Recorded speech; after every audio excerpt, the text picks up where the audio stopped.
Hello friends, welcome back the online exam study. I hope आप लोग अच्छे होंगे।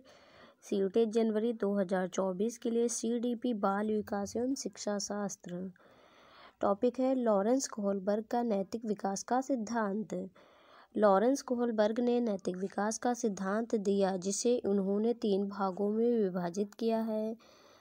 एक है पूर्व परंपरागत स्तर या पूर्व नैतिक स्तर, जिसकी आयु है 4 से 10 वर्ष। 2 है परंपरागत नैतिक स्तर, 10 से 13 वर्ष तक इसकी आयु है। 3 है उत्तर परंपरागत नैतिक स्तर या आत्म अंगीकृत नैतिक मूल्य, 13 वर्ष से ऊपर। लॉरेंस कोहलबर्ग से संबंधित प्रश्न नंबर 1 है, निम्न में से किसने नैतिक विकास की अवस्था के सिद्धांत का प्रतिपादन किया है? इसके ऑप्शन ए जीन पियाजे, ऑप्शन बी है लॉरेंस कोहलबर्ग, ऑप्शन सी है फ्रॉयड, ऑप्शन डी है सीयर्स। इसका जो राइट ऑप्शन होगा ऑप्शन बी होगा लॉरेंस कोहलबर्ग। प्रश्न नंबर 2 है, कोहलबर्ग द्वारा प्रतिपादित नैतिक विकास की अवस्था के सिद्धांत के अनुसार नैतिक या चारित्रिक विकास की चरम अवस्था है। इसके ऑप्शन ए स्वकेंद्रित अवस्था, ऑप्शन बी है परंपराओं को धारण करने वाली अवस्था, ऑप्शन सी आधारहीन आत्मचेतना अवस्था, ऑप्शन डी है आधारयुक्त आत्मचेतना अवस्था। इसका जो राइट ऑप्शन होगा ऑप्शन ए होगा स्वकेंद्रित अवस्था।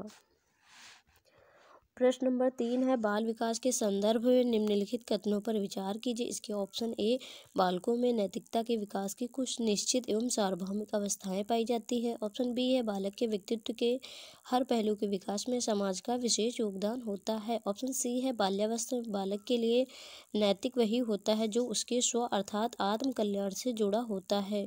कूट में सही उत्तर चुने। 1 है केवल ए, 2 है केवल बी, 3 है ए और बी, 4 है ये सभी।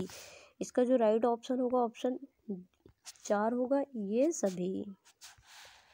प्रश्न नंबर 4 है, कोहलबर्ग के अनुसार परंपरागत नैतिक स्तर का काल है। इसके ऑप्शन ए 4 से 10 वर्ष तक, ऑप्शन बी है 13 वर्ष से आगे तक, ऑप्शन सी है 10 वर्ष से 13 वर्ष तक, ऑप्शन डी है 3 से 13 वर्ष तक। इसका जो राइट आंसर होगा ऑप्शन सी होगा 10 वर्ष से 13 वर्ष तक।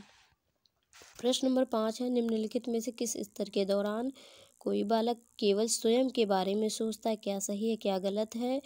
इससे उसे कोई सरोकार नहीं रहता। इसके ऑप्शन ए पूर्व नैतिक स्तर, ऑप्शन बी है परंपरागत नैतिक स्तर, ऑप्शन सी है उत्तर परंपरागत नैतिक स्तर, ऑप्शन डी है उपरोक्त में से कोई नहीं। इसका जो राइट ऑप्शन होगा ऑप्शन ए होगा पूर्व नैतिक स्तर। प्रश्न नंबर 6 है, कोहलबर्ग के अनुसार सही और गलत के बारे में बच्चे चिंतन करते हैं। इसके ऑप्शन है ए अलग आयु में अलग तरीके से, ऑप्शन बी है अलग चरणों में समान तरीके से, ऑप्शन सी है संदर्भ के अनुसार, ऑप्शन डी है अभिभावकों द्वारा प्रदत्त निर्देशों के अनुसार। यहाँ जिसका राइट ऑप्शन होगा ए होगा अलग आयु में अलग तरीके से।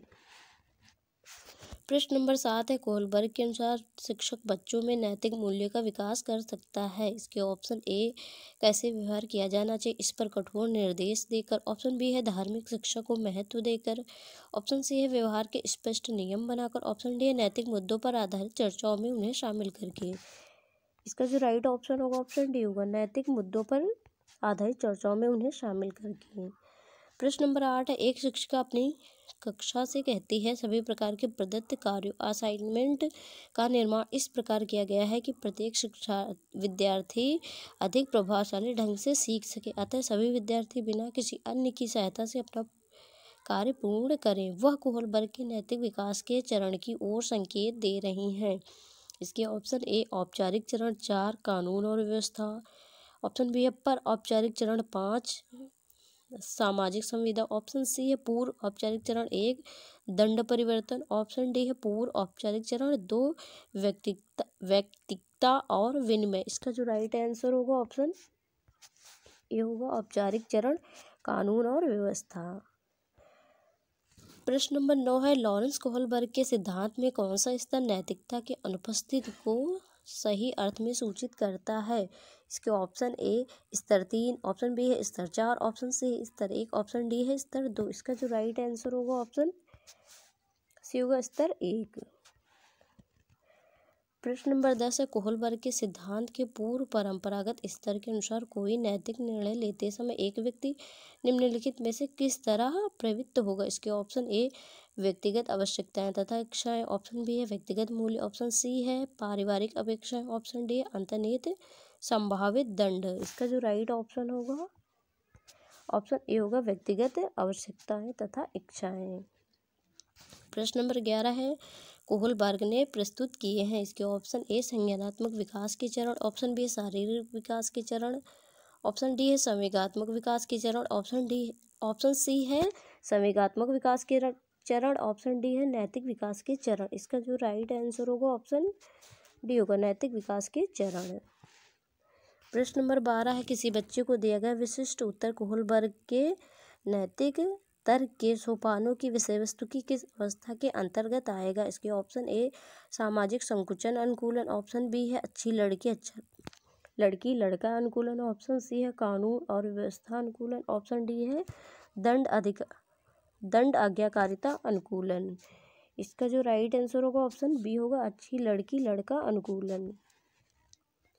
प्रश्न नंबर 13 है, लॉरेंस कोहलबर्ग के अनुसार नैतिक विकास में अच्छा लड़का अच्छी लड़की चरण में व्यक्तियों की क्या विशेषता होती है। इसके ऑप्शन ए अमूर्त सार्वभौमिक सिद्धांतों में विश्वास करना जो सभी मानवता के लिए मान्य है, ऑप्शन बी है यह महसूस करना कि खुद के लिए कानूनों और नियमों को बनाए रखना उनका कर्तव्य है, ऑप्शन सी है दूसरों के द्वारा सम्मान प्राप्त करने की चाह और वह करने की कोशिश करना जो दूसरों को खुश करे, ऑप्शन डी है नियमों को निश्चित और निरपेक्ष रूप में देखना। इसका जो राइट आंसर होगा ऑप्शन सी होगा दूसरों के द्वारा सम्मान प्राप्त करने की चाह और वह करने की कोशिश करना जो दूसरों को खुश करे। प्रश्न नंबर 14 है, लॉरेंस कोहलबर्ग के सिद्धांत के अनुसार किसी कार्य को इसलिए करना क्योंकि दूसरे इसे स्वीकृत देते हैं नैतिक विकास के चरण को दर्शाता है। इसके ऑप्शन ए उत्तर प्रथागत, ऑप्शन बी है अमूर्त संक्रियात्मक, ऑप्शन सी है प्रथागत पूर्व, ऑप्शन डी है प्रथागत। इसका जो राइट आंसर होगा ऑप्शन डी होगा प्रथागत। प्रश्न नंबर 15 है, निम्नलिखित में से कौन सी लॉरेंस कोहलबर्ग द्वारा प्रस्तावित नैतिक विकास की एक अवस्था है। इसके ऑप्शन ए उद्योग बनाम अधीनता अवस्था, ऑप्शन बी है प्रसुप्ति अवस्था, ऑप्शन सी है सामाजिक अनुबंध अभिविन्यास, ऑप्शन डी है मूर्त संक्रियात्मक अवस्था। इसका जो राइट आंसर होगा ऑप्शन सी होगा सामाजिक अनुबंध अभिविन्यास। प्रश्न नंबर 16, एक बच्चा तर्क प्रस्तुत करता है कि हिंज को दवाई की चोरी नहीं करनी चाहिए, वह दवाई जो उसकी पत्नी की जान बचाने के लिए ज़रूरी है क्योंकि यदि वह ऐसा करता है तो उसे पकड़ा जाएगा और जेल भेज दिया जाएगा। कोहलबर्ग के अनुसार वह बच्चा नैतिक समझ की किस अवस्था के अंतर्गत आता है। इसके ऑप्शन ए सामाजिक क्रम नियंत्रक अभिविन्यास, ऑप्शन बी है दंड एवं आज्ञा पालन अभिविन्यास, ऑप्शन सी है सार्वभौमिक नैतिक अभिविन्यास, ऑप्शन डी है यांत्रिक उद्देश्य अभिविन्यास। यहाँ जिसका राइट आंसर होगा ऑप्शन बी होगा दंड एवं आज्ञा पालन अभिविन्यास। प्रश्न नंबर 17, कोहलबर्ग के सिद्धांत के योगदान के रूप में निम्नलिखित में से किसे माना जा सकता है।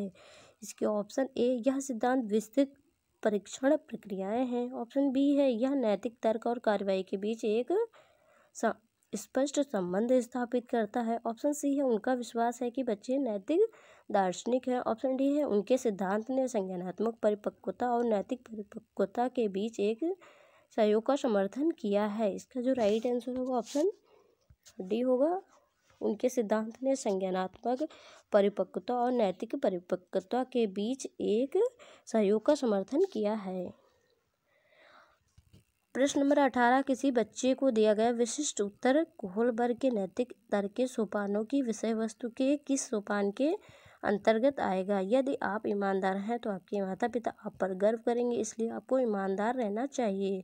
इसके ऑप्शन ए सामाजिक संकुचन अनुकूलन, ऑप्शन बी है अच्छी लड़की अच्छा लड़का अनुकूलन, ऑप्शन सी है दंड और आज्ञाकारिता अनुकूलन, ऑप्शन डी है कानून और व्यवस्था अनुकूलन। इसका जो राइट आंसर होगा ऑप्शन बी होगा अच्छी लड़की और अच्छा लड़का अनुकूलन। प्रश्न नंबर 19 है, लॉरेंस कोहलबर्ग के सिद्धांत की आलोचना किसने की थी। इसके option A Freud, B Skinner, C Carol Gilligan, option D इनमें से कोई नहीं। यहाँ जिसका राइट आंसर होगा ऑप्शन सी होगा कैरल गिलिगन ने। आई होप आज की क्लास आपको अच्छी लगी होगी। अगर हमारी क्लास आपको अच्छी लगी वीडियो को लाइक करें, कमेंट करें और हमारे चैनल पर नए हो तो चैनल को ज़रूर सब्सक्राइब करें। मिलते हैं नेक्स्ट वीडियो में, तब तक के लिए जय हिंद।